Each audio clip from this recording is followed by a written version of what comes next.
Hi guys, this is a video specifically aimed at the last section of Unit 4 where we're looking at acceleration of a project, and I'm going to go through the steps of when calculating the acceleration. So first thing first is the contractor has certain reasons why he would want to accelerate, and basically he just wants to make more money and get a better cash flow by getting off the site quicker. So he would like to lessen his liquidity damages. Okay, then the client might have other reasons, which is he might want to open a store quicker, get a benefit of winter sales or whatever his reasons might be. So the concept that we're going to look at is simple. We're going to look at normal time, and we're going to look at normal cost in contrast to crash time and crash cost. Okay, so firstly we're just going to define these concepts. Is your cost slope is the critical path compressed as densely as possible. Okay, that's your cost slope. And then basically you can calculate your cost slope by having your increase in cost over your reduction in time, or you can have your crash cost less your normal time, which gives you your increased cost, or you can have normal time less crash time to give you your reduction in time. Okay, so basically if the project had a normal project time of or cost of £18,000 and as of £10,000, and if you accelerate it you have 18,000, which is the cost. So your cost slope is then 8,000 divided by the difference in time that you made up. So your normal time is 8 days, 12 days, and then your accelerated time is your 8 days to give you 4 days. And simply you divide your difference or in cost over your difference of days to get your cost slope. Okay, fairly easy, standard. All of this is within your textbooks. Let me just get that page. Okay, it starts on page 186. Okay, so just explaining it a little bit better is you've got your normal time. Normal cost is you consider a network arrow for the activity of electrical services. For instance, your electrical services would have taken 12 days under normal circumstances, and a normal or here it's just repeated. So that's your normal time. Crash time is by increasing the resources it would cost £18,000. Direct costs are increased thus. Okay, so your cost slope is basically your increase in cost over your reduction in time, or your normal cost and your normal time over, or your crash time less your normal cost over your normal time less your crash time, which gives you 18,000 minus 10, 12 minus 8 gives you cost slope of £2,000 or rands if you want to. Okay, so that's basically just a repetition of what we did in the first slide. Okay, so then we look at our direct costs. You've got our labor, e.g. bonuses, more labor is needed. If you accelerate it, your plant, you need to increase your plant.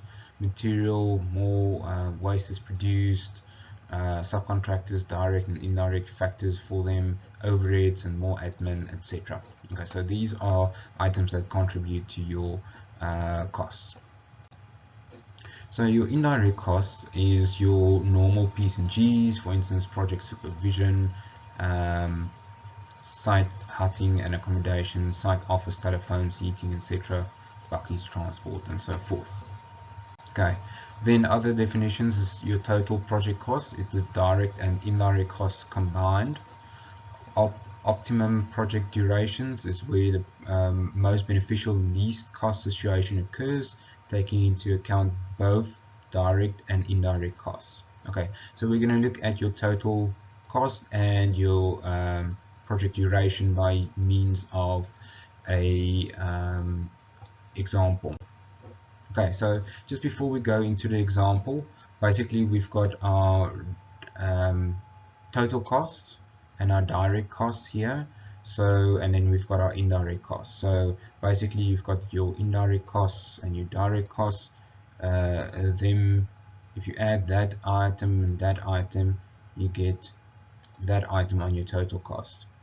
Same with here, you can see what the difference is. Your indirect cost has a constant slope. That's like your P's and G's, your daily or your monthly costs.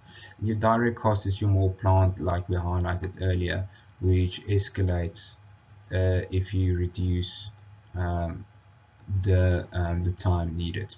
Okay, so that is basically the concept. So we're going to look at that now, and then try and plot this on a graph. Okay, go.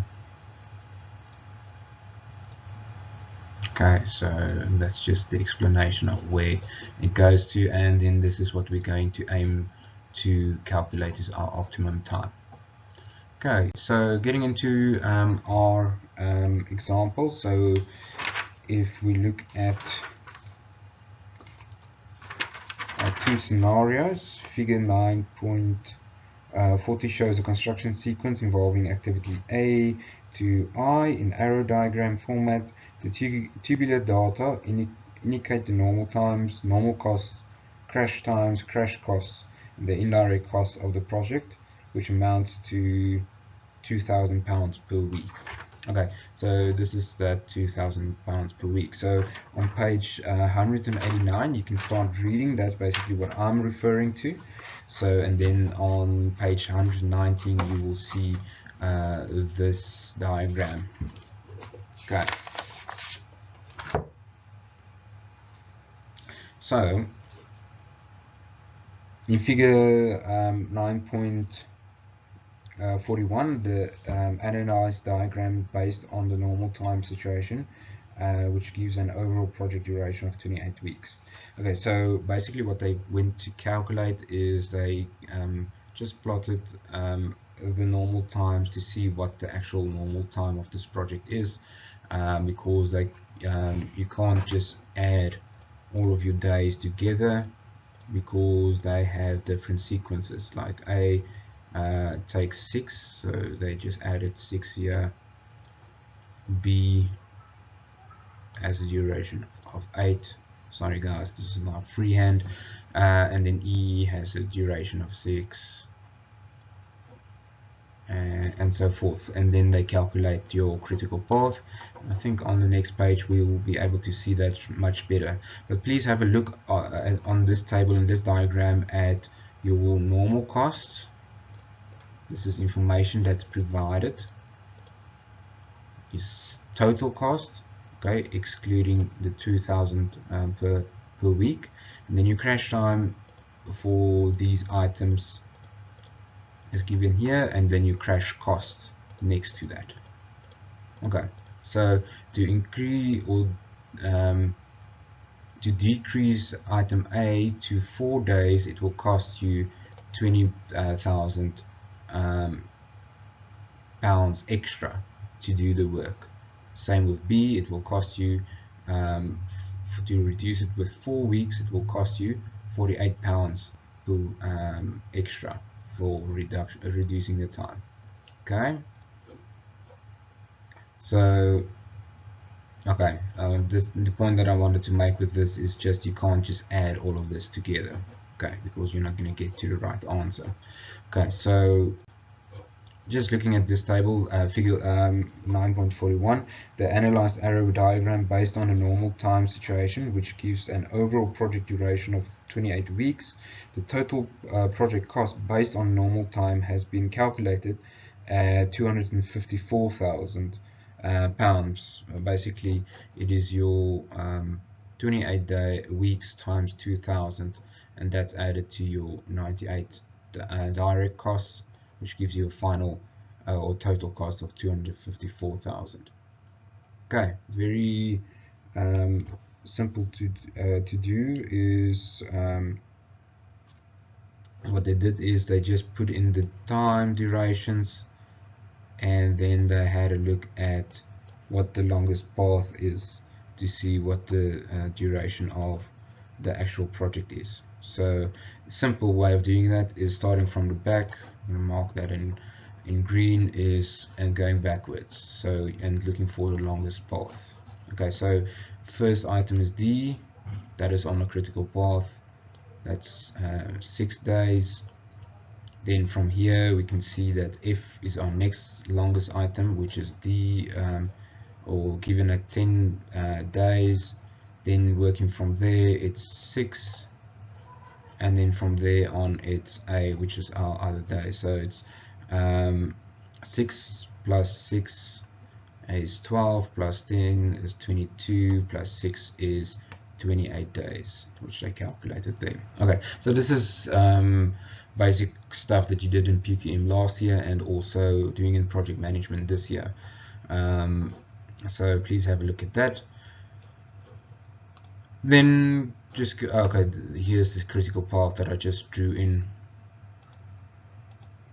Okay, cool. Okay, so now you've established what the critical path is, and now you need to rate your items in order according to your cost slope. So now you put in your items in a table like this, and you have your normal time listed here, your crash time, your saving in time, and then you've got your normal costs, your crash cost, increase in cost, and then your cost slope here, and then you rank your items from there downward. So what they've done is they've put the critical path here, the items, and then they rank their critical path items accordingly. So A, E, F, and D are basically listed there, and then they rank them according to the cost slope. Okay, so D is your least D has the least impact on your, or has the lowest cost slope, with A having the second lowest, and then E the third lowest, and then F the fourth. Okay, so basically it doesn't necessarily work like this. I don't know why they ranked it like this particularly, but if you go to your basically they just worked from according to your diagram 9.41, they just drew in the critical path. So this is the critical path that they just drew in going on here. Okay, so these items do not apply because they're not on the critical path. Okay, so once you've done that and you've calculated which one has or the ranking accordingly, and then you also added or calculated the amount of time you save for each item, then you go to the next step. Okay, please guys, and this is also explained very well in your textbook, so please read through that. So scenario 1 is a reduction of 5 weeks in the project duration in order to complete the project by week 23. The effect on the direct and indirect costs will be considered in order to achieve this reduction. So you're giving the scenario that you need to reduce your time duration with 5 weeks. Okay, so what happens is, okay, so we've got that. Now you can establish, okay, what items do I need to reduce this this project with 5 weeks? So we can see immediately A, E, and F will apply, and we're saving 2 weeks, 2 weeks, okay, and then we're saving 4, but we only need one of these to get to our required 5 weeks. Okay, so keep that in the back of your mind, and I think on the next table it actually explains it very well. Okay, so figure 9.45, the summation of the direct and indirect costs is displayed, and a point of graph where the cost suddenly increases in the position to the optimum time at least cost situation. This occurs at the end of week 24. Okay, so let's first look at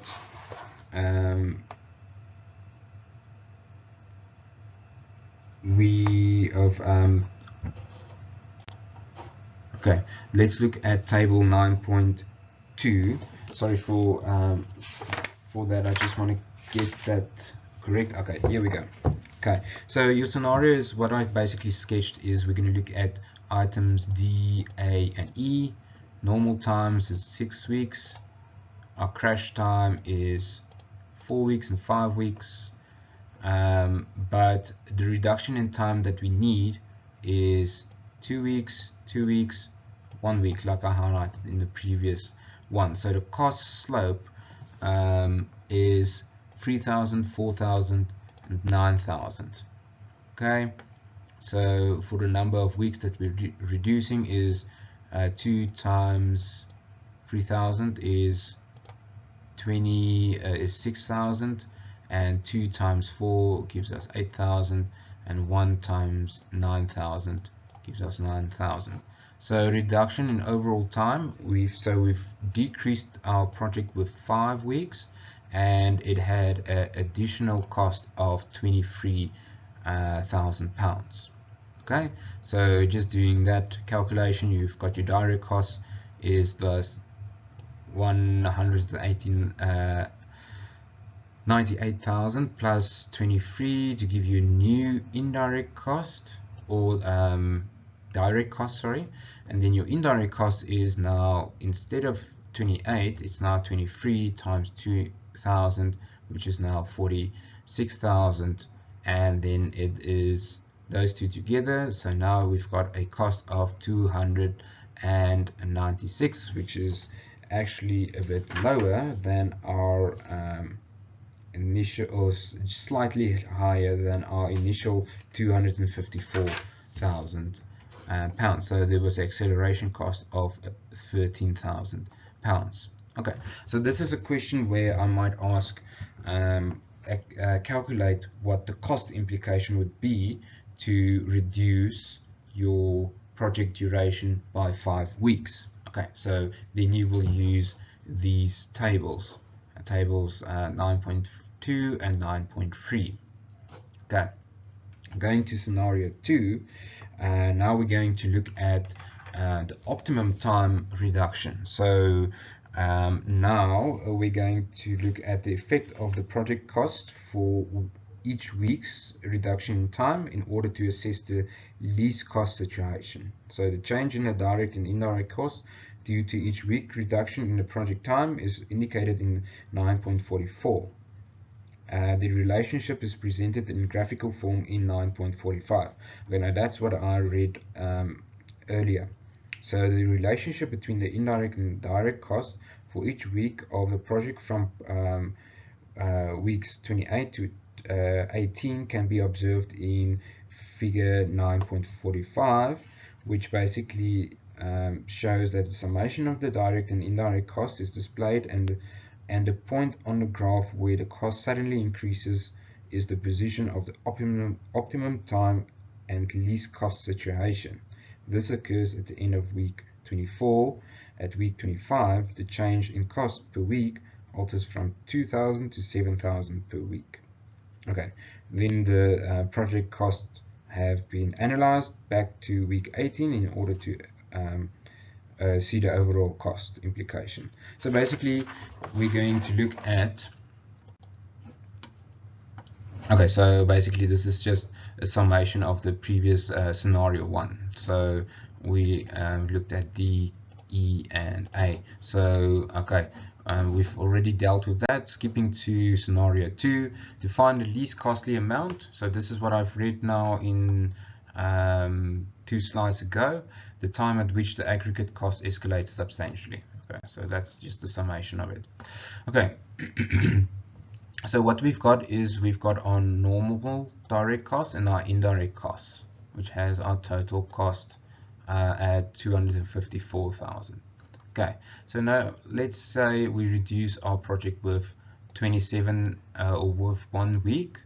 It will add 3,000 pounds of direct costs to our project, and it will remove 2,000 indirect cost from our project. So aggregate cost is added of 1,000 pounds. So our project, to decrease our project with 1 week, is it will add 1,000 pounds. Okay, so then we do the same, reducing it with 1 week, we add 3,000 and we subtract 2,000. So aggregate of 1,000 is added, and we are at 256,000. Okay, that's for activity D. Okay, then we do look at activity A, which is, if we reduce it with 1 week, here we add 4,000 pounds and we subtract 2,000 for our indirect costs, and then we've got an aggregate of 2 and 250,000. Okay, so you can see it's fairly straightforward.